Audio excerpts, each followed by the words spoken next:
नाही अगं, ते माझ्या डोळ्यात काहीतरी गेलं वाटतं. तो एक डोळा बंद करून बोलला.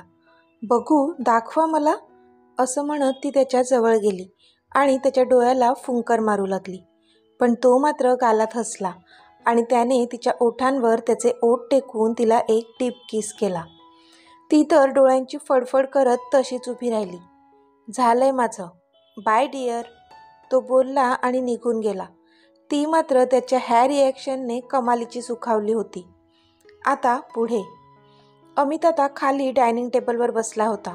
जानू पण त्याच्या पाठी आली होती. मॉम, आज डाएट फूड नको, पोहेच वाढ, अमित बोलला. तसे मॉमने त्याला प्लेटमध्ये पोहे वाढले. त्याने एक चमचा खाल्ला आणि बोलला, वाव मॉम, खरंच पोहे बनवण्यात तुझा हात कोणीच नाही धरू शकत. जानूला पण शिकव ना असे पोहे बनवायला.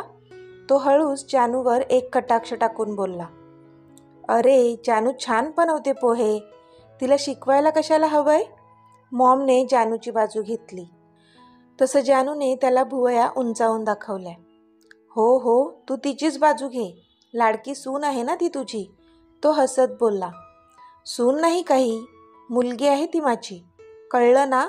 मॉमने पुन्हा जानूची बाजू घेतली. तशी जानूने मॉमना साईड हक केलं आणि अमितला ठेंगा दाखवला. ओके बाबा, चालू देत तुमचं, मी तुमच्यामध्ये पडत नाही, मी निघतो आता. Bye mom, bye dad, bye sweetheart, तो जानूला फ्लाइंग किस देत बोलला. तशी जानू डोळे मोठे करून त्याच्याकडे पाहू लागली.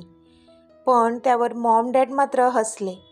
जानूला तर कसं तरीच झालं, कारण मॉम डॅड समोरच असं काहीतरी करायचा तो. मग तिला खूप लाजल्यासारखं व्हायचं. खूपच रोमॅन्टिक झालाय हा, जेव्हापासून स्वित्झर्लंडला जाऊन आलाय, हो ना जानू? डॅड हसून बोलले. तसं जानूला मात्र इथून पळून जाऊ की काय असंच वाटलं. मी आलेच, कॉफी घेऊन येते तुमच्यासाठी, ती बोलली आणि तिथून किचनमध्ये सटकली. त्यावर मॉम डॅड पुन्हा हसले. अमित आता ऑफिसमध्ये पोहोचला होता. रॉनी त्याच्या सोबतच होता. रॉनी, इंटरव्ह्यू सुरू झाले का? अमितने विचारलं. येस बॉस, सुरू आहेत. फायनल राऊंडसाठी तुमच्याकडे पाठवून द्यायला सांगितलंय मी, रॉनी बोलला. Okay, no issue. आजचं शेड्यूल सांग मला, अमित बोलला. तसं रॉनीने त्याला आज कोणकोणत्या मीटिंग्ज होत्या त्याचे सगळे डिटेल्स दिले. बॉस, सिंगानिया ग्रुप इंडियामध्ये जो प्रोजेक्ट लॉन्च करणार आहे त्याचं प्रपोजल आपल्या कंपनीला पण आलं आहे, रॉनी बोलला. पण सिंगानियाचा तो अवाढव्य प्रोजेक्ट आहे आणि त्याच्यात खूप पैसा इन्व्हेस्ट करावा लागेल, म्हणून मी जास्त नाही विचार केला आहे त्या प्रोजेक्टचा, अमित बोलला. पण बॉस, काल रात्री मिस्टर सूरज सिंगानियाच्या पर्सनल ID वरून मेल आला आहे तुमच्या ID वर, रॉनी बोलला. ओ, इज इट? ओके, मी अजून मेल्स नाही चेक केलेत, मी बघतो आणि त्यांना रिव्हर्ट करतो. हा प्रोजेक्ट जर राज्याध्यक्षांना मिळाला तर त्याच्यात खूप प्रॉफिट आहे, पण इन्व्हेस्टमेंट पण तेवढीच करावी लागणार आहे. एनिवेज मी चेक करतो मेल त्यांचा, मग बघू काय करायचं. तोपर्यंत तू शर्मा इंडस्ट्रीजच्या प्रोजेक्टचे डिटेल्स मला आणून दे, अमित बोलला. तसं रॉनी ओके बॉस बोलला आणि त्याने अमितला एक फाईल आणून दिली. बॉस, शर्मा इंडस्ट्रीजची फाईल, रॉनी बोलला. आता अमित ते प्रोजेक्ट डिटेल्स स्टडी करू लागला. इथे जानू दुपारी लंच करून तिच्या बेडरूममध्येच आराम करत होती. तिने मधूला कॉल केला. तिच्याशी थोडं बोलून तिला बरं वाटलं. मग तिने थोडं घाबरतच अंशला कॉल केला. अमितने तिला तिच्या आईबद्दल सांगितल्यामुळे तिची अजिबात इच्छा होत नव्हती. पण कितीही तिच्या आईबद्दल तिला राग असला तरी आता तिची तब्येत कशी आहे हे तिला जाणून घ्यायचं होतं, म्हणून तिने अंशला कॉल केला होता. हॅलो ताई, कशी आहेस? अंश बोलला. मी बरी आहे अंश, तू कसा आहेस? आणि आई, तिची तब्येत कशी आहे? बोलताना पण जानूला कसं तरीच होत होतं, कारण तिची आई तिच्याशी कशीही वागली असली तरी तिने मात्र तिला आईच मानलं होतं. त्यामुळे आता ती आजारी असताना तिची काळजी घ्यायला तिथे कोणीच नाही म्हणून तिला वाईट वाटत होतं. प्लस ती इथेही तिच्या आईला आणू शकत नव्हती, कारण तिला आता तिच्या सुखी संसारात कोणाचाच मिठाचा खडा नको होता. ताई, मी बरं आहे आणि आईसुद्धा आता बरी आहे, तू काळजी नको करूस, ती रिकवर होते आता. आणि हो, अमित जिजूने शहरातल्या डॉक्टरांची अपॉइंटमेंट घेऊन दिली होती. त्यांनी तिकडची सगळी प्रोसिजर पण पूर्ण केली होती. आईचे सगळे चेकअप झालेत. आता मेडिसिन सुरू आहेत तिचे. वाटेल तिला बरं. आणि तिचं करायला एक फुल टाईम नर्स पण ठेवली आहे जिजूंनी.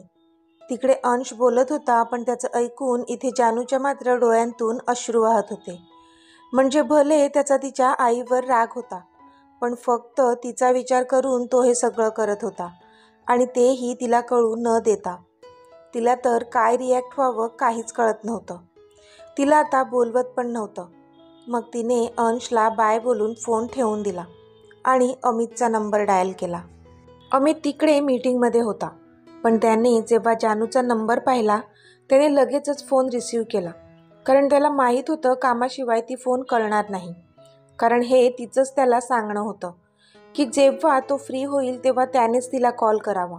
ती त्याला कॉल करून त्याच्या कामामध्ये डिस्टर्ब करणार नव्हती, म्हणून नेहमी तोच फोन करत असायचा तिला. हॅलो जान, तो बोलला, पण समोरून काहीच उत्तर आलं नाही. तसं त्याचा श्वासच थांबला. तो पटकन तिथून उठला आणि थोडा बाजूला गेला. हॅलो जान, आर यू देअर? बोल ना जान. त्याचा काळजी करणारा आवाज तिला आला. Meet, I love you so much. तिचा ओला आवाज त्याला ऐकू आला. तसं त्याने एक दीर्घ श्वास घेतला आणि डोळे मिटले.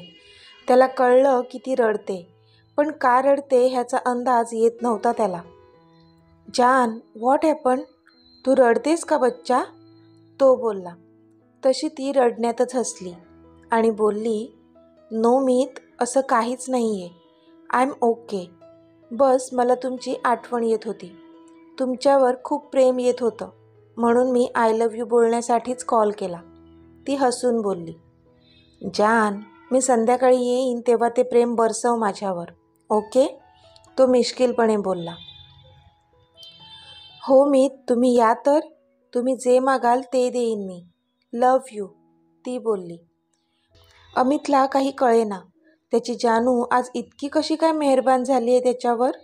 पण त्याला खूप बरं वाटत होतं ऐकायला हे सगळं. पण मीटिंगसाठी सगळे खोळंबले होते. ओके जान, आता मीटिंगमध्ये आहे मी. आपण नंतर बोलूया का? तो बोलला. Okay Meet, I am sorry.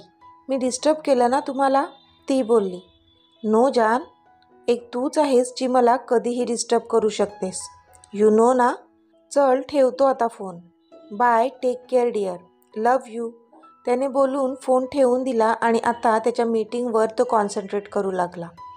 इथे जानूने पण फोन ठेवला आणि डोळे पुसून ती खाली मॉम डॅडच्या रूममध्ये गेली. मॉम आणि डॅड मागच्या सगळ्या जुन्या आठवणी जानूला सांगत होते. जानू, अगं लहानपणी अमित शाळेत खूप खोड्या करायचा. काही ना काही रिमार्क असायचाच त्याच्या स्कूल कॅलेंडरवर. महिन्यातून एकदा तरी मला जावंच लागायचं स्कूलमध्ये. त्याच्या टीचर्सच्या कंप्लेंट्सच इतक्या असायच्या. मीच जायचे, कारण हे तर त्यांच्या ऑफिसमध्ये बिझी असायचे. पण बाबांचं नावच एवढं मोठं होतं म्हणून टीचर फक्त वॉर्निंग देऊन सोडायच्या. खूप मस्तीखोर होता माझा अमित. पण जसे बाबा अचानक आम्हाला सोडून गेले तसा तो शांत झाला तो झालाच. आधी तर कोणाशी बोलायचा पण नाही. मग त्याच्या पुढच्या शिक्षणासाठी आम्ही त्याला लंडनला पाठवलं. पण जसा तो तिथून आला त्याने स्वतःला बिझनेसमध्ये झोकून दिलं. त्याचा तो मस्तीखोर स्वभाव कुठेतरी गायबच झाला. पण खरं सांगू, आता मला हळूहळू त्याचा तो स्वभाव त्याच्यात परत येतोय असं जाणवतंय. कदाचित ही तुझीच जादू असेल. तुझ्यासोबत तो खूप खुश असतो. त्याचा मूळ स्वभाव पुन्हा त्याच्यात दिसू लागला आहे. जानू, त्याला कधीच अंतर देऊ नको. त्याला कधी हर्ट करू नकोस. खूप प्रेम करतो तो तुझ्यावर. खूप सोसलंय त्याने आयुष्यात. जर पुन्हा असं काही झालं तर कोलमडून जाईल ग माझं बाळ. मॉम अचानक इमोशनल झाल्या होत्या आणि रडू लागल्या होत्या. डॅडच्या डोळ्यात पण पाणी होतं. मॉम, प्लीज रडू नका. असं काही होणार नाही. मी वचन देते तुम्हाला.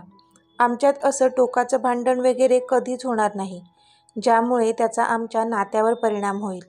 मुळात मीच त्यांच्याशिवाय आता एक क्षणही दूर नाही राहू शकत, जानू बोलली. तिचे डोळे पण पाणावले होते. मॉम, आरू पण अशीच मस्तीखोर होती का ह्यांच्यासारखी? जानूने विषय बदलत विचारलं. नाही, माझी आरू एक खूप समंजस मुलगी होती. समंजसपणा जणू आपोआपच तिच्यामध्ये लहानपणापासूनच आला होता. कधी कोणताच हट्ट करणार नाही की मस्ती करणार नाही.